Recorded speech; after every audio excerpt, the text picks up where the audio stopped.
బాగా చదివినటువంటి సబ్జెక్ట్, తక్కువ సిలబస్. మనం ఇచ్చిన పుస్తకం కంప్లీట్గా ఒక పూటలో చదివేయచ్చు. 4 టాపిక్స్ ఉన్నాయి, మీ అందరికి తెలుసు. ఎడ్యుకేషన్ సైకాలజీలో ఎన్ని టాపిక్స్ ఇచ్చాడు? 4 టాపిక్స్. వైయక్తిక భేదాలు, మూర్తిమత్వం, అభ్యసనం, ఇలా 4 టాపిక్స్ ఇచ్చాడు. సో ఎడ్యుకేషన్ సైకాలజీ దగ్గర ట్రెడిషనల్గా చదివితే లాభం లేదు. మీరు ట్రెడిషనల్గా అంటే ఏంటి? పాత పద్ధతిలో మనం నాలెడ్జ్ ఓరియంటెడ్గా చదివితే లాభం లేదు. దీని ముందు మీరు ఒక విషయాన్ని తెలుసుకోవాలి. పోటీ పరీక్షల్లో ఎప్పుడూ కూడా అన్ని ప్రశ్నలు కష్టంగానూ ఉండవు, అన్ని ప్రశ్నలు సులువుగాను ఉండవు. అన్ని ప్రశ్నలు కష్టంగా ఉండవు, అన్ని ప్రశ్నలు సులువుగా ఉండవు. చాలా మంది ప్రశ్నాపత్రం ఒకసారి చాలా ఈజీగా ఉంది అంటారు. వాడికి తెలియదు అది ఈజీగా ఉందో లేదు. ఎందుకంటే పోటీ పరీక్షల్లో ప్రశ్నాపత్రం కూడా ఒక బ్లూ ప్రింట్ ఆధారంగా తయారవుతుంది. మీరు బీఈడి చదివేటప్పుడు బ్లూ ప్రింట్ అని వస్తుంది, అన్నారు మీరు.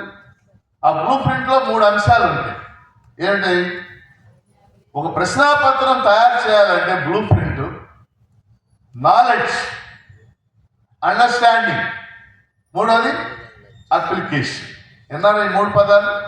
నాలెడ్జ్, అండర్స్టాండింగ్, మూడోది అప్లికేషన్. వీటి ఆధారంగా ప్రశ్నాపత్రం తయారు. ఉదాహరణకి 10 ప్రశ్నలు ఇస్తున్నాడు అనుకో, ఒక 4 ప్రశ్నలు నాలెడ్జ్ ఓరియంటెడ్గా ఉంటాయి, ఒక 3 ప్రశ్నలు అండర్స్టాండింగ్ ఓరియంటెడ్గా ఉంటాయి, ఓ 3 ప్రశ్నలు అప్లికేషన్ ఓరియంటెడ్గా ఉంటాయి. నాలెడ్జ్ ఓరియంటెడ్ అంటే విషయ పరిజ్ఞానం అన్నమాట. విషయం తెలియటం, అది చాలా ఈజీగా ఉంటుంది, అది ఎవరైనా ఆన్సర్ చేసేస్తారు. అండర్స్టాండింగ్ అంటే ఇంకొద్దిగా డిఫికల్ట్గా ఉంటుంది, అప్లికేషన్ ఇంకొంత డిఫికల్ట్గా ఉంటుంది. ఇది మీరు అర్థం చేసుకోవచ్చు. మీకు ఒక ఉదాహరణ చెప్తాను. WTO ఉంది. WTO అంటే వరల్డ్ ట్రేడ్ ఆర్గనైజేషన్, ప్రపంచ వాణిజ్య సంస్థ. ప్రపంచ వాణిజ్య సంస్థ WTO కార్యాలయం ఎక్కడ కలదు? జెనీవా. ఎక్కడ? జెనీవా. ఇప్పుడు ఇది నాలెడ్జ్, అండర్స్టాండింగ్, అప్లికేషన్. నాలెడ్జ్ అదో ఫ్యాక్ట్. ఇంతకుముందు జెనీవాలో ఉంది, ఇప్పుడు జెనీవాలో ఉంది, భవిష్యత్తులో కూడా జెనీవాలోనే ఉంది. అది ఒకసారి చదివితే సరిపోదు. నాలెడ్జ్ అన్నమాట, ఓ ఫ్యాక్ట్ అంతే. ప్రపంచ వాణిజ్య సంస్థ ఎప్పుడు ప్రారంభించబడినది? 1995. నాలెడ్జ్. ఇంకో 20 ఏళ్ళు పోయాక కూడా 1995 దాని ఆన్సర్. ఏం మార్పు ఉండదు. దీన్ని నాలెడ్జ్ ఓరియంటెడ్ క్వశ్చన్స్ అంటారు. జనరల్గా ఇలాంటి క్వశ్చన్స్ అందరూ ఆన్సర్ చేసేస్తారు. అండర్స్టాండింగ్. ఇటీవల ప్రపంచ వాణిజ్య సంస్థ సమావేశం జరిగిన ప్రదేశం, ఇది మారిపోతూ ఉంటుంది.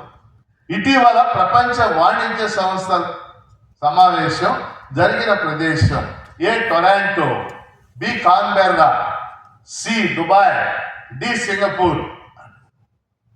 దానికంటే ఇది కొద్ది కష్టం. అంటే లేటెస్ట్ ఫాలో కావాలి మనం. అది 2 ఏళ్ళకి ఒకసారి మారిపోతూ ఉంటుంది. ఎందుకంటే 2 ఏళ్ళ తర్వాత ఇంకో చోట జరుగుతుంది. ఏమిటి ఆన్సర్? దుబాయ్లో జరిగింది. అండర్స్టాండింగ్. అప్లికేషన్ వాడేమండి? ఇటీవల దుబాయ్లో జరిగిన ప్రపంచ వాణిజ్య సంస్థ సమావేశం, దుబాయ్ కూడా వాడు ఇచ్చేసాడు. దుబాయ్లో జరిగిన ప్రపంచ వాణిజ్య సంస్థ సమావేశంలో ఈ క్రింది వాటిలో ఏ అంశాన్ని చర్చించలేదు? Difficulty question.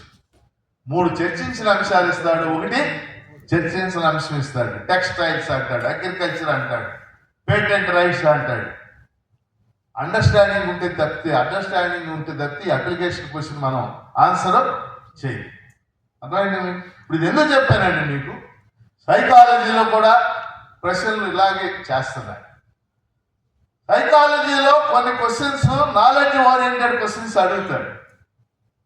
సాధారణంగా మనం ఏం చేస్తామంటే అవి ఆన్సర్ చేసి భలే చేసాం. ఉదాహరణకి యత్నదోష సిద్ధాంత ప్రతిపాదకుడు అన్నాడు. యత్నదోష సిద్ధాంత తారన్ డైక్. పరీక్ష రాసే 4 లక్షల మంది దాన్ని ఆన్సర్ చేస్తారు, నేను గ్యారంటీ ఇచ్చాను. అది కూడా తెలియకుండా రాదు, ఎందుకంటే అది నాలెడ్జ్ ఓరియంటెడ్. అది ఒక ముఖ్యమైన సిద్ధాంతం, అభ్యసనం శాస్త్రంలో అది ఒక ముఖ్యమైన సిద్ధాంతం. అది తెలియకుండా ఎవరు వస్తారు? అర్థమైంది నేను చెప్పి. అది రాసి మనం భలే ఆన్సర్ చేసాం, ఈ భలే అందరూ చేస్తారు. కానీ సైకాలజీలో మనం ఆన్సర్ చేయాల్సింది అండర్స్టాండింగ్ అప్లికేషన్ టైప్ క్వశ్చన్స్. ఇటీవల కాలంలో అప్లికేషన్ టైప్ క్వశ్చన్స్ అడుగుతున్నాడు. అభ్యసనం, లెర్నింగ్ థియరీస్ మీద కానీ, లెర్నింగ్ పద్ధతుల మీద కానీ, లేకపోతే మూర్తిమత్వంలో రక్షక తంత్రాలు అని ఉంటుంది, డిఫెన్స్ మెకానిజం, దానికి సంబంధించినటువంటి ప్రశ్నలు కానీ, ఇవన్నీ కూడా అప్లికేషన్ టైప్ క్వశ్చన్స్ అడుగుతారు. మీరు టెక్స్ట్ బుక్స్ చదువుతారు, తెలుగు అకాడమీ బుక్స్ చదివారు అనుకోండి, అందులో కొన్ని ఎగ్జాంపుల్స్ ఇస్తాడు. అవి ఎప్పుడో పాతకాలం ఎగ్జాంపుల్స్ అయిపోయినాయి అని అడిగేసేది. అందని ద్రాక్ష పొల్లన, మీరు ఇప్పటికి 30 ఏళ్ల క్రితం అదే ఎగ్జాంపుల్ ఉంది, ఇప్పుడు కూడా అదే ఎగ్జాంపుల్ ఇస్తాడు. అవి అడగలేక కొత్త ఉదాహరణ. ఇప్పుడు రక్షక తంత్రాలు చదువుతున్నాం మనం, 6-7 అంశాలు ఉంటాయి. వాటికి ఎగ్జాంపుల్స్ మనమే క్రియేట్ చేసుకోవాలి. చదివేటప్పుడు క్రియేట్ చేసుకోవాలంటే ఆ కాన్సెప్ట్ని, రక్షక తంత్రాల్లో ఉన్న కాన్సెప్ట్ని సృజనాత్మకంగా చదవాలి, దాన్ని అర్థం చేసుకోవాలి. అర్థం చేసుకుని దానికి అనుగుణంగా మనం ఎగ్జాంపుల్ సెట్ చేసుకోవాలి. ఇప్పుడు ఒక ఉదాహరణ చెప్తారు. ఒక పిల్లవాడు సైకిల్ పై వెళుతున్నాడు, మలుపు తిరిగేటప్పుడు కింద పడ్డాడు. పైకి లేచి సైకిల్ వెంట కోపంగా చూశాడు. కింద పడ్డానికి కారణం వాడా సైకిల్? వాడే కదా. కానీ అది పైకి లేచి సైకిల్ వెంట కోపం, దీని మూలం నేను పడ్డాను అంటే ఆ టెన్షన్ రిలీవ్ అవుద్ది అనమాట. అదే కదా రక్షక తంత్రాలు అంటే ఏంటి? టెన్షన్, రకరకాల కొంత ఫ్యాంటసీ కళల రూపంలో కొన్ని టెన్షన్లు రిలీవ్ అయిపోతాయి. సో పిల్లవాడు సైకిల్ మీద వెళ్తూ కింద పడ్డాడు, పైకి లేచి సైకిల్ వెంట కోపంగా చూశాడు. ఏంటది? రక్షక తంత్రాలు. విస్థాపన అంటే తెలుగులో విస్థాపన అంటే ఉదాహరణ మనమే సెట్ చేసుకోవాలి. క్రికెట్ మ్యాచ్ జరుగుతుంది, ఫీల్డర్ క్యాచ్ వదిలేశాడు, బంతి వెంక పైకి లేచి బంతి వెంక కోపంగా చూశాడు. పట్టుకోలేకపోయాడు ఆయన కారణాలు, కానీ బంతి వెంక కోపంగా చూస్తే ఏమొస్తుంది? కానీ చూడటం వల్ల టెన్షన్ రిలీవ్ అవుతుంది. రక్షక తంత్రాలు అంటే తెలుసు కదా మీకు, మనిషి టెన్షన్ ఏమవ్వాల రిలీవ్ అయిపోతూ ఉండాలి. మనందరికీ అనేక టెన్షన్లు వస్తూ ఉంటాయి, రకరకాల పద్ధతుల్లో రిలీవ్ అయిపోవాలి. రిలీఫ్ అవనవాడికే మెంటల్ వచ్చింది అంటే చూశారు. మెంటల్ రావడం అంటే ఇదే. ఆ రక్షక తంత్రాలు మనం కాపాడుతూ ఉంటాయి. మన రక్షక తంత్రాల మీద సైకాలజీలో ప్రశ్న తప్పనిసరిగా ఉంటుంది. అంటే మనం చదివినట్టు ఉండదు, అది విషయం మీకు చెప్తాను. అంటే ఏంటి, మనం ఏం చేయాలి? రక్షక తంత్రాల్లో ఉన్న కాన్సెప్ట్ని అర్థం చేసుకుంటే వాడు ఏమిచ్చినా మనం ఆన్సర్ చేయవచ్చు. అభ్యసనం సిద్ధాంతాలు, థియరీస్ ఆఫ్ లెర్నింగ్ అని వాడిని అర్థం చేసుకుంటే ప్రశ్న ఎలా వచ్చినా మనం ఆన్సర్ చేయాలి.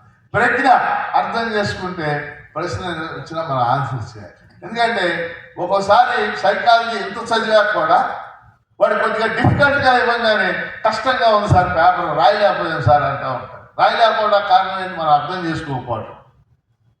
సింపుల్ క్వశ్చన్స్ అందరూ ఆన్సర్ చేసేస్తారని చెప్పాను కదా ఇందాక మీకు నేను. అందుకని సైకాలజీ తక్కువ సిలబస్, సైకాలజీ మొత్తాన్ని 4 చాప్టర్లు మీరు ఒక రోజు చదివేయచ్చు. విద్యారంగ దృక్పథాలు మొత్తం చాప్టర్ను ఒక రోజులో చదివేయచ్చు.